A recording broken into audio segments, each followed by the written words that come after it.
ভাইয়া আপনার গার্লফ্রেন্ড আসে নাই? আরে ওর তো ব্রেকআপ হয়ে গেছে। ওর গার্লফ্রেন্ডটা কি ওর প্রতি অনেক লয়াল, তাহলে ব্রেকআপ হইলো কেন? আরে বেটা আমাদের দেখ, আমাদের লয়ালিটি দেখ, আমরা তো কিছুদিন পর বিয়ে করব। ভাই কোন লয়ালিটির কথা বলতেছিস তুই? 5 বছরের পুরনো প্রেম ছিল আমার, ওর মন জয় করার জন্য কি করি নাই আমি? কোনো মেয়ের সাথে আমি কথা বলি না এই ভেবে যে আমার জন্য একজন অপেক্ষায় আছে, কিন্তু ওই কি করছে জানিস? আমার সাথে সাথে আরো 2টা ছেলের সাথে কথা বলতো। ছোট থেকে শুনে আসতেছি মেয়েদের প্রতি বিশ্বাস করতে নাই, কিন্তু আমি এই কথাটা সিরিয়াসলি নেইনি। সিরিয়াসলি নিব কিভাবে?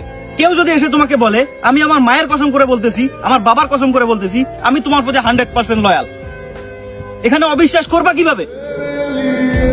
কিভাবে বুঝবো যে ওর পিতামাতার কসম করে আমাকে মিথ্যা বলতেছে?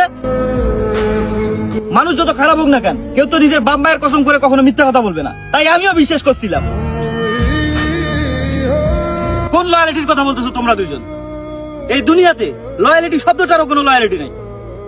যখন তোমাকে ছেড়ে যাবে তখন বুঝবে লয়ালিটি কাকে বলে।